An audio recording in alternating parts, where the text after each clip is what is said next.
The Denver Union Station clock struck 11:30 p.m. when Emily Watson bought a ticket that shouldn't have existed for a train that hadn't run in 3 years. What happened next would shatter every belief she held about death, love, and the impossible ways our departed loved ones reach back to comfort us. If you're someone who believes that miracles aren't fairy tales but documented reality, then what I'm about to share will forever change how you see the thin veil between this world and the next. Emily Watson was a 28-year-old medical resident in Denver when her father collapsed at his office on a Tuesday morning that started like any other. She was reviewing patient charts when the call came through, the kind of call that splits your life into before and after.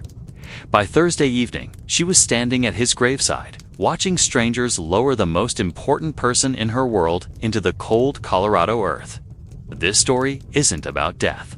It's about what happened 3 hours later, when grief drove Emily to make an impulsive decision that defied all logic.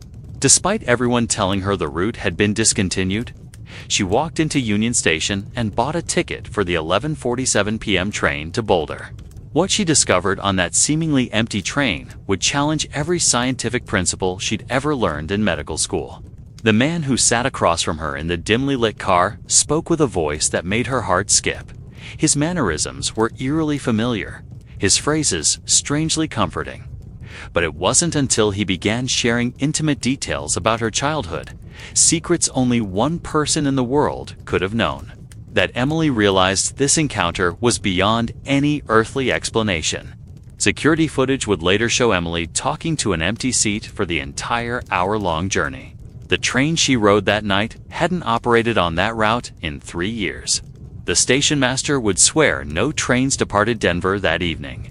But the envelope the mysterious stranger handed her, written in handwriting she'd recognize anywhere, was undeniably real.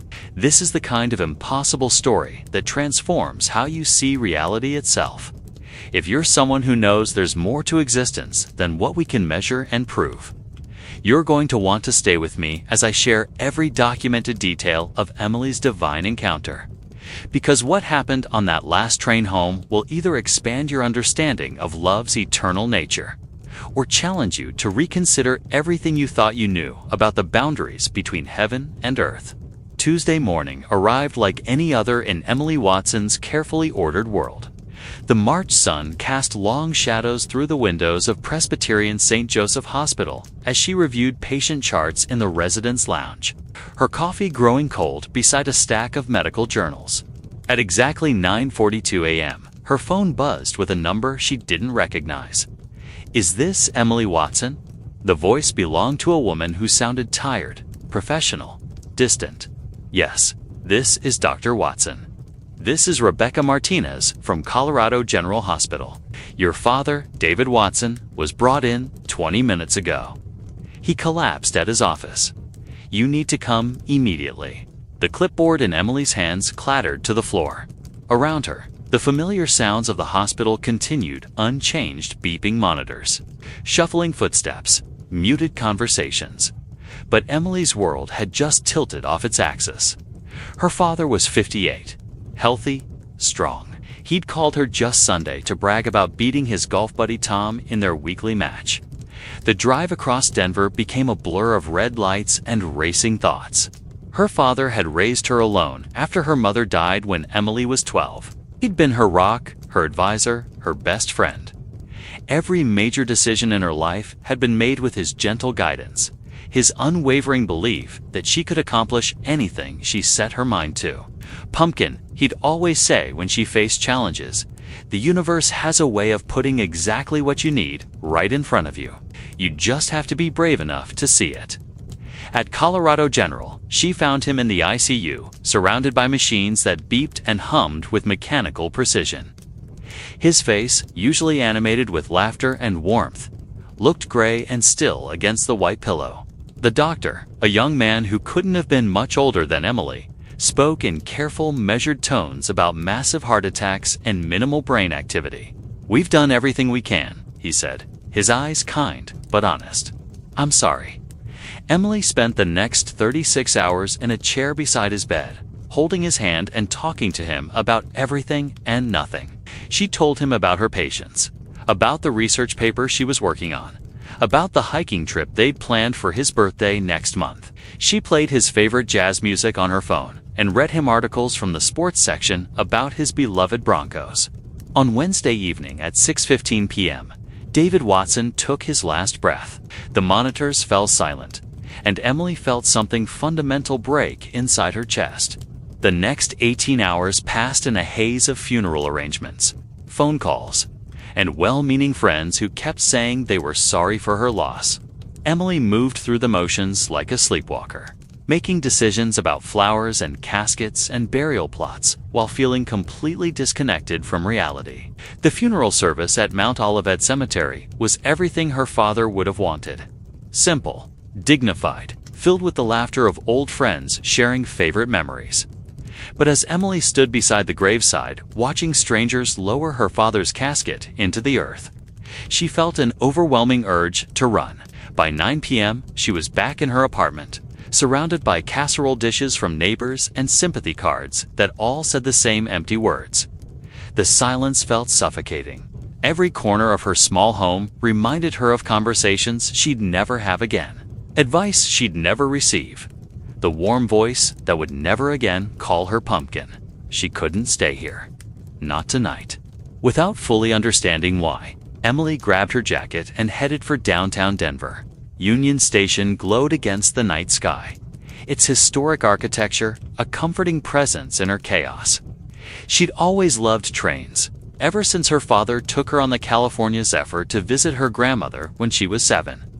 There was something magical about the rhythm of wheels on track, the way the landscape rolled by like frames in a movie.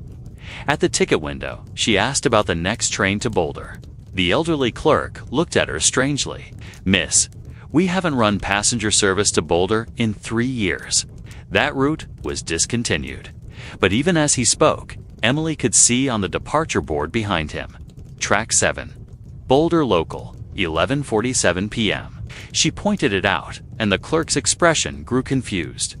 He squinted at his computer screen, tapped a few keys, then shrugged. "Well, I'll be. System shows one more run tonight. Must be some kind of special service." $37. Emily handed him 2 20s, took the ticket, and walked toward Track 7. The platform was eerily quiet, dimly lit by old-fashioned lanterns that cast dancing shadows on the concrete. At exactly 11:47, she heard the distant sound of a train whistle echoing through the Colorado night. What she couldn't have known was that she was about to board a journey that would prove her father's favorite saying in the most impossible way imaginable. The train that pulled into Track 7 looked like something from another era. Deep blue with silver trim, its windows glowed with warm yellow light against the darkness. Emily climbed aboard, expecting to see other passengers, but found herself in a nearly empty car with burgundy velvet seats and polished wood paneling that belonged to a more elegant time. She settled into a window seat, watching Denver's lights fade into the distance as the train gained speed. The rhythmic clacking of wheels on track created a hypnotic melody that began to ease the tight knot of grief in her chest. For the first time in 3 days, she could breathe without feeling like she was drowning. The conductor never came to check her ticket. No announcements echoed through the car. The only sound was the gentle swaying of the train and the distant whistle that occasionally pierced the Colorado night.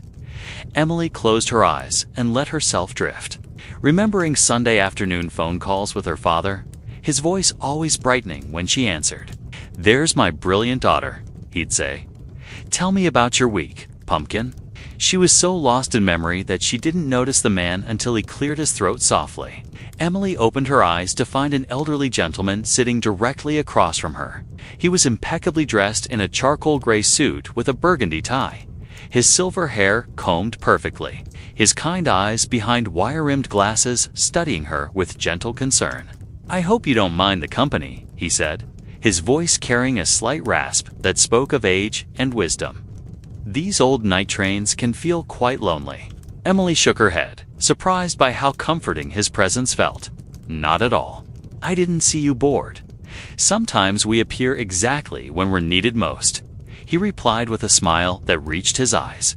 Something about his expression tugged at her memory, though she was certain they'd never met. The stranger had a way of sitting that reminded Emily of her father, slightly forward, hands clasped, giving his full attention to whoever was speaking. When he asked where she was traveling, his tone carried the same genuine interest her father had always shown in her stories. "Boulder," Emily said, "though I'm not really sure why. I just needed to get away." The man nodded with understanding. Grief has a way of making us seek motion when stillness becomes unbearable. Sometimes the journey matters more than the destination. Emily felt tears prick her eyes. Those words sounded like something her father might have said. In fact, the stranger's entire manner of speaking carried an odd familiarity, as if she'd heard these gentle philosophies before. If you're still watching this, it means you're exactly the kind of person who believes in the impossible. There's a community of us here who understand that miracles aren't fairy tales, but documented reality. Hit that subscribe button, because what's coming next in Emily's story will challenge everything you thought you knew about divine intervention. And trust me, you don't want to miss a single detail of how this impossible encounter unfolds. "You've suffered a loss," the stranger said softly. It wasn't a question. Emily found herself nodding, surprised by how easily the words came. "My father died yesterday. The funeral was this morning." She paused, then added, "I feel completely lost without him." The man's expression filled with compassion. "Tell me about him." For the next 20 minutes, Emily found herself sharing stories she hadn't planned to tell. She described her father's laugh, the way he made pancakes on Sunday mornings, shaped like animals, how he'd stayed up all night helping her with her science fair project in 8th grade. The stranger listened with complete attention, occasionally nodding or making small sounds of understanding. "He sounds like a man who understood that love is the only thing that truly lasts," the stranger said when she finished. "Tell me, what was his favorite thing to say to you when you faced challenges?" Emily's breath caught. It seemed an oddly specific question from someone who'd never met her father. "He always said the universe has a way of putting exactly what you need right in front of you. You just have to be brave enough to see it." The stranger's smile deepened, and something flickered in his eyes that made Emily's heart skip. Wise words. The kind of wisdom that suggests a man who understood divine timing. "How do you mean?" Emily asked, though something in her chest had begun to flutter with recognition she couldn't quite name. "Well," the stranger said, leaning forward slightly, "consider this moment. A young woman grieving the loss of her father boards a train that shouldn't be running, meets a stranger who appears at exactly the right time to listen to her story. Some might call it coincidence. And what would you call it?" The old man's eyes twinkled with a light that seemed almost otherworldly. "I'd call it the universe, putting exactly what you need right in front of you." Emily's breath stopped. Those were her father's exact words, delivered in the same cadence, with the same gentle emphasis on exactly that her father had always used. The way the stranger tilted his head when he spoke, the particular way he clasped his hands, even the rhythm of his speech, it all felt impossibly, heartbreakingly familiar. "I'm sorry," Emily whispered, her voice trembling. "You remind me of someone." The stranger studied her with eyes that seemed to see straight through to her soul. "Sometimes," he said quietly, "the people we think we've lost are closer than we imagine." Outside the train windows, the Colorado landscape rolled by in darkness, punctuated by scattered lights from distant houses. But inside the warm glow of the train car, Emily felt as if she'd stepped outside of time itself, into a space where impossible things might just be possible. The stranger reached into his jacket pocket and withdrew a cream-colored envelope. Emily's name was written across it in handwriting that made her heart stop completely. Emily stared at the envelope as if it might disappear if she blinked. The handwriting was unmistakably her father's. The distinctive way he made his capital E's, the slight slant to the right, the careful loops of the Y at the end of her name. She'd seen that handwriting on birthday cards, grocery lists stuck to the refrigerator, and encouragement notes slipped into her textbooks during medical school. "How do you have this?" she whispered, her hands trembling as she reached for the envelope. The stranger's smile was gentle, almost paternal. Some messages wait for exactly the right moment to be delivered. Your father wanted you to have this, but the timing had to be perfect. Emily turned the envelope over in her hands, feeling the weight of it, the texture of the paper. It was real, solid, undeniable, but the impossibility of its existence made her head spin. I don't understand. How could you possibly know my father? How could you have something he wrote? Emily, the stranger said, and the way he spoke her name sent chills down her spine. It was the same tone, the same inflection her father had used when he was about to share something important. Do you remember the conversation you had with your father 3 years ago when you were considering dropping out of medical school? Emily's blood turned to ice. That conversation had happened in her father's kitchen at 2 in the morning, after she'd called him crying about organic chemistry and wondering if she was smart enough to become a doctor. No one else had been there. No one else knew about her moment of complete breakdown or about the specific words her father had used to convince her to stay. You said you felt like you were drowning, the stranger continued, his voice carrying the same warmth and certainty her father's had that night. You said you weren't sure if you were cut out to save lives when you could barely save yourself from failing chemistry. Emily could barely breathe. How could you possibly know that? And your father told you that the best doctors aren't the ones who never struggle. They're the ones who understand what it feels like to need saving. He said your compassion would be your greatest strength, not your weakness. The words hit Emily like a physical blow. Those were the exact phrases that had changed her mind that night. The precise wisdom that had convinced her to stay in school. Her father had made her hot chocolate with extra marshmallows and sat with her until sunrise, talking about purpose and calling and the difference between giving up and taking a different path. He also told you about the patient he'd encountered during his own crisis of faith. The stranger said softly, the elderly woman in the cardiac unit who told him that angels don't always have wings. Sometimes they wear scrubs and carry stethoscopes. Emily's chest felt like it was caving in. That story had been sacred between her and her father. A private moment he'd shared about his early days as a young doctor, when he'd questioned whether he was making any difference in the world. The old woman had died peacefully that night, but not before telling him that his kindness had been the comfort she needed to let go. No one else knew that story, Emily said, her voice barely audible. He never told anyone else. The stranger leaned forward, his eyes filled with a love so profound it took Emily's breath away. He also never told anyone else about the night you were 8 years old and couldn't sleep because you were worried about him being lonely. You crawled into his bed and asked if Mommy could see you from heaven. Emily felt the world tilt around her. That memory was buried so deep she'd almost forgotten it herself. She'd been terrified that her father would be sad forever, that losing her mother had broken something in him that could never be fixed. And he told you, the stranger continued, his voice thick with emotion, that love never dies. It just changes form. That Mommy was closer than the air you breathe, watching over both of you, sending little signs to let you know she was still there. Tears were streaming down Emily's face now. He said she sent ladybugs. Because you found one on your pillow the morning after she died, the stranger finished. And for years afterward, whenever you needed comfort most, a ladybug would appear. On your first day of high school, before your MAC exam, the day you started your residency, Emily's entire body was shaking. These weren't just memories. They were sacred, private moments that existed only between her and her father. Conversations that had shaped who she became. Fears and hopes and dreams that no stranger could possibly know. The morning he died, the stranger said, his voice gentle but certain. He was at his office early because he wanted to finish a project he'd been working on for months. A foundation to help fund medical school scholarships for students who'd lost parents.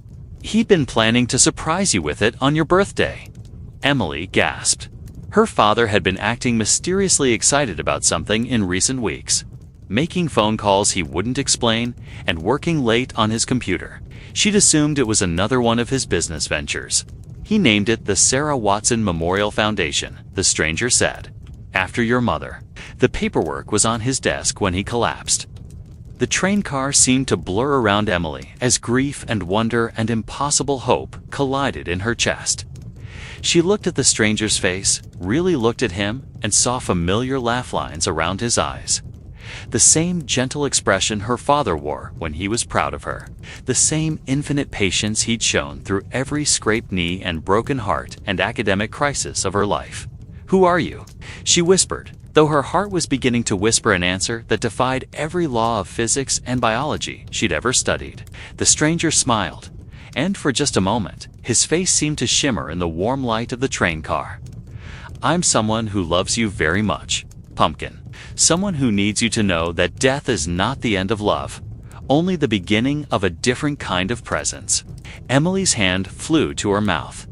Only one person in the entire world had ever called her Pumpkin with that exact tone of boundless affection and pride. The train whistle echoed through the night, long and mournful, as if announcing something that would change everything Emily thought she knew about the boundaries between heaven and earth. Emily's hands shook so violently she could barely hold the envelope. The stranger who had just called her by the pet name only her father had ever used sat watching her with eyes that held 30 years of shared memories, infinite patience, and a love that seemed to transcend the physical laws of existence. "This isn't possible," she whispered, her medical training warring with what her heart was telling her. "You can't be him. He's dead. I watched them lower his casket into the ground 8 hours ago." The man smiled with the same gentle understanding her father had always shown when she struggled to accept something that challenged her scientific worldview. "Emily, you've spent years studying the human body, learning how it works, how it fails, how it heals. But what did I always tell you about the most important part of medicine?" Emily's breath caught. "That healing happens when we treat more than just the symptoms. When we remember that every patient has a soul." And what is a soul, Pumpkin? The question hung in the air between them like a bridge spanning two worlds. Emily had heard her father ask it countless times during their philosophical discussions, usually while they sat on his back porch watching Colorado sunsets paint the sky in impossible colors. "Energy," she whispered, remembering his favorite explanation. "Consciousness. The part of us that loves and dreams and hopes. The part that can't be measured or weighed or dissected." And what does physics tell us about energy? Emily felt tears streaming down her cheeks as she completed the principle her father had taught her when she was 12 years old. It can neither be created nor destroyed, only transformed from one state to another. The stranger nodded, his expression radiating pride and love in equal measure. "I've simply been transformed, Emily. From flesh and bone into something that can reach across the veil when my daughter needs me most." He gestured toward the envelope still clutched in her trembling hands. "Open it." With fingers that felt disconnected from her body, Emily carefully tore open the seal. Inside was a single sheet of paper covered in her father's familiar handwriting. But as she began to read, she realized this wasn't just any letter. It was addressing the exact decision that had been weighing on her mind for weeks before his death. A decision she'd never shared with anyone. "My dearest Emily," the letter began. "If you're reading this, it means the universe has found a way to deliver the conversation we never got to have about your future. I know you've been offered the fellowship in pediatric cardiology at Johns Hopkins. I know you've been afraid to take it because it means leaving Colorado, leaving the place where all our memories live." Emily's hands trembled so hard the paper rustled like autumn leaves. The Johns Hopkins offer had arrived 3 weeks ago, and she'd been agonizing over it in secret. It was the opportunity of a lifetime, a chance to specialize in saving children's hearts, to work with the best pediatric cardiac surgeons in the world. But accepting meant moving 2,000 miles away from everything familiar, everything that connected her to her father. "You think staying here keeps me close to you?" The letter continued. "But love isn't bound by geography, sweetheart. I'm not in the cemetery or in our house or in the places we used to visit together. I'm in every act of kindness you show your patients, every life you save, every moment when you choose compassion over convenience." The stranger leaned forward, his voice carrying the same conviction her father had always possessed when discussing her potential. "You were born to heal children's hearts, Emily. not just their physical hearts, but their spirits. To be the kind of doctor who remembers that behind every diagnosis is a scared little person who needs someone to see their soul. "But I'm terrified," Emily admitted, the words tumbling out like a confession. "What if I fail? What if I'm not good enough? What if I make a mistake that costs a child their life?" "Fear," the stranger said gently, "is love wearing a disguise. You're not afraid of failing. You're afraid of not living up to the love you carry for every patient who will trust you with their most precious gift, their child." He reached across the small table between them and placed his hand over hers. Emily expected to feel cold, the chill of death, but instead felt warmth that seemed to flow from somewhere beyond the physical world. "The morning I died," he continued, "I wasn't thinking about unfinished business deals or regrets about things I never accomplished. I was thinking about you, about the incredible woman you've become, about the lives you're going to save. My only regret was that I wouldn't be there to see you transform from a good doctor into a great healer." Emily looked up from the letter, meeting eyes that held depths of wisdom no earthly encounter could explain. "How can you be here? How is any of this real?" "Love finds a way," he said simply. "When the connection between souls is strong enough, when the need is great enough, the universe bends its rules. I'm here because you needed to know that taking this fellowship isn't abandoning me or our memories. It's honoring them." The train had begun to slow, and through the windows, Emily could see the lights of Boulder approaching. She'd been so absorbed in this impossible conversation that she'd lost track of time. Lost track of everything except the profound peace settling over her grief-stricken heart. "The foundation paperwork is in my desk at home," the stranger said. "Top drawer, left side, in a folder marked for Emily. But more importantly, there's something else there. The application I started filling out to nominate you for the Hopkins Fellowship. I'd been planning to surprise you with my recommendation letter." Emily's eyes widened. "You knew about the offer?" "Dr. Chen called me the day it arrived. He wanted to make sure I knew what an honor it was for someone your age to be considered." I told him I wasn't surprised. "I've been watching you prepare for this moment your entire life." The train whistle blew again, longer this time, signaling their approach to the station. Emily felt panic rising in her chest. She wasn't ready for this conversation to end, wasn't ready to say goodbye again. "Will I see you again?" she asked, her voice breaking. The stranger smiled with infinite tenderness. "Every time you save a child's life, you'll feel me there. Every time you hold a scared parent's hand while their baby is in surgery, you'll hear my voice reminding you that love is the most powerful healing force in the universe. Every time you have to make an impossible decision, you'll remember that the universe puts exactly what you need right in front of you." As the train began its final approach to Boulder Station, Emily felt something fundamental shift inside her chest. The crushing weight of grief was still there, but it was transforming into something else: purpose, determination, a fierce commitment to honor her father's faith in her by becoming the healer she was meant to be. The stranger stood as the train pulled into the station, his form seeming to shimmer slightly in the warm light of the car. "Take the fellowship, Pumpkin. Save those children. And remember that every heartbeat you restore is a prayer. Every life you touch is a miracle. And every day you choose love over fear is a conversation between us that death can never end." The train came to a gentle stop at Boulder Station with a soft hiss of brakes and the final, echoing clank of settling metal. Emily clutched the letter to her chest, feeling the reality of her father's words seeping into her heart like medicine for a wound she'd thought would never heal.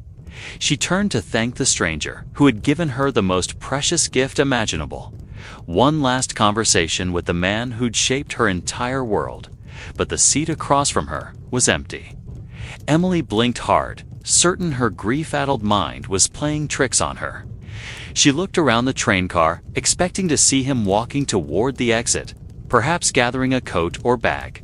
But the burgundy velvet seats sat vacant, their surfaces unmarked by any sign that another passenger had been there at all. "Wait!" she called out, standing so quickly she nearly lost her balance. "Sir, where did you go?" Her voice echoed in the empty car, bouncing off polished wood paneling that suddenly felt hollow and cold. Emily rushed toward the front of the train, then the back, checking every seat, every corner where someone might conceivably hide. She found nothing but shadows and the lingering scent of something that reminded her of her father's cologne, sandalwood, and cedar, with a hint of pipe tobacco he hadn't smoked in years. The train doors slid open with an automated chime, and Emily stumbled onto the platform, still clutching the letter. Boulder Station was smaller than Denver's Grand Union Station, more modern, but somehow sterile under its harsh fluorescent lights. A lone security guard sat behind a desk, reading a newspaper and sipping coffee from a paper cup. "Excuse me," Emily said, approaching him with desperation creeping into her voice. "Did you see the elderly gentleman who got off this train? Silver hair, charcoal suit, wire-rimmed glasses." The guard looked up at her with the tired expression of someone working the midnight shift. "Miss, you're the only passenger who got off that train. Has been for the past hour." "That's impossible. There was a man sitting right across from me. We talked the entire journey." The guard's expression shifted to concern. "Hey, are you feeling all right? You seem upset." Emily turned back toward the train, but what she saw made her blood freeze. The cars that had carried her from Denver were old, yes, but they'd been beautifully maintained. Polished wood, gleaming metal, warm yellow light spilling from clean windows. Now, she was looking at a rusted, abandoned train car with broken windows and graffiti covering its sides. The paint was peeling, the metal corroded, and weeds grew up through cracks in the wheels. "How long has this train been sitting here?" she whispered. "Oh, that old thing. Must be 3-4 years now. Been meaning to have it towed, but the paperwork's a nightmare.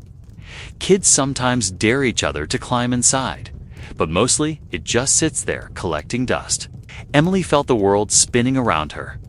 She pulled out her phone with shaking hands and called an Uber, her mind reeling as she tried to process what had just happened. During the 20-minute ride back to Denver, she stared at the letter in her hands, reading and rereading her father's words, touching the paper to convince herself it was real. At home, she went straight to her father's desk and opened the top drawer on the left side. There, exactly where the stranger had said it would be, was a folder marked for Emily in her father's handwriting. Inside, she found the foundation paperwork, articles of incorporation for the Sarah Watson Memorial Foundation, scholarship criteria that would help students who'd lost parents pursue medical careers, and a letter of intent addressed to the University of Colorado Medical School. Beneath the foundation documents was something that made Emily's heart stop. A partially completed recommendation letter for the Johns Hopkins Fellowship. Her father's handwriting covered 2 pages, detailing her achievements, her compassion, her potential to become an exceptional pediatric cardiologist. The letter ended mid-sentence, as if he'd been interrupted by the heart attack that claimed his life. Emily sank into her father's chair, overwhelmed by the magnitude of what had occurred. She pulled out her phone and searched for information about the Denver to Boulder train route. Article after article confirmed what the ticket clerk had initially told her. Passenger service between the two cities had been discontinued in March 2019, exactly 3 years ago. The last train had run on a Tuesday night at 11:47 p.m. Curious and desperate for some logical explanation, Emily called Union Station's customer service line. After being transferred 3 times, she reached a supervisor named Marcus who'd worked there for 15 years. "Ma'am, I can guarantee you that no passenger trains ran to Boulder last night," he said patiently. "We haven't sold tickets for that route since 2019. Your ticket would have to be some kind of mistake, or maybe an old one you found somewhere. But I bought it from your ticket window," Emily insisted. "The clerk said there was one more special service run." "I'm sorry, but that's impossible. Jerry worked the overnight window last night, and he's been with us for 20 years. He'd never sell a ticket for a discontinued route." Emily hung up and immediately called the station again, asking to speak with Jerry. When he came on the line, she described her interaction with him, down to his confusion about the departure board showing the Boulder local. "Miss, I think you might be confused," Jerry said kindly. I didn't sell any tickets to Boulder last night. In fact, I didn't sell any tickets at all between 10 p.m. and 2 a.m. It was dead quiet, just me and my crossword puzzle. But the most shocking revelation came when Emily decided to check the station's security footage. After convincing a sympathetic supervisor that she'd lost something valuable on what she believed was the Boulder train, she was allowed to review the cameras from track 7. The footage showed Emily walking onto the platform at 11:45 p.m., standing alone for 2 minutes, then boarding what appeared to be an empty, stationary train car. For the next hour, security cameras captured her sitting in a seat, apparently having an animated conversation with empty air. She could see herself laughing, crying, reaching across to shake hands with someone invisible, and carefully taking an envelope from thin air. At 12:47 a.m., the footage showed her standing up, looking around, confused, then exiting the abandoned train car alone. Emily watched the recording 3 times, her medical training warring with the evidence of her own experience. According to every rational measure, she'd spent an hour talking to herself in a derelict train car. But the letter in her hands was undeniably real, written in her father's handwriting, addressing knowledge that only he could have possessed. 3 weeks later, Emily submitted her acceptance to the Johns Hopkins Fellowship. She also filed the paperwork to establish the Sarah Watson Memorial Foundation, using her father's detailed plans as a blueprint. On her last day in Colorado, she visited her father's grave and placed a single white rose on the headstone. "Thank you for the conversation, Dad," she whispered to the mountain wind. "Thank you for finding a way to tell me what I needed to hear." As she turned to leave, a small red ladybug landed on her shoulder, the first one she'd seen since childhood. Emily smiled through her tears, remembering her father's long-ago words about love, changing form but never truly dying. 6 months later, Dr. Emily Watson performed her first solo pediatric heart surgery at Johns Hopkins, successfully repairing a complex congenital defect in a 3-year-old girl named Grace. As the child's heart began beating in its new, healthy rhythm, Emily felt a familiar presence beside her, a gentle voice whispering the words that had guided her entire life. "The universe puts exactly what you need right in front of you. Pumpkin, you just have to be brave enough to see it." The impossible train ride had taught Emily that some journeys transcend the physical world, that love finds ways to bridge any distance. At the most profound healing happens when we're brave enough to believe in miracles that can't be measured or explained, only experienced, cherished, and trusted to guide us home. Emily Watson's story doesn't end with explanations or rational conclusions, because some miracles aren't meant to be dissected or understood. They're meant to be lived. Today, Dr. Emily Watson is one of the most respected pediatric cardiologists on the East Coast, known not just for her surgical skill, but for the extraordinary compassion she brings to her patients and their families. The Sarah Watson Memorial Foundation has funded medical school educations for 47 students who lost parents, and Emily personally mentors each scholarship recipient. She tells them what her father taught her, that healing happens when we treat more than just symptoms. When we remember that every patient has a soul that needs tending alongside their body. In her office at Johns Hopkins, Emily keeps 3 items on her desk: a photo of her father from their last hiking trip together, the letter he somehow delivered from beyond death, and a small glass container holding a single red ladybug preserved in amber. Colleagues assume it's a good luck charm, but Emily knows it's something more profound, a reminder that love transcends every boundary science has ever established. The abandoned train car in Boulder was finally removed in 2023, but Emily had visited it twice more during her residency.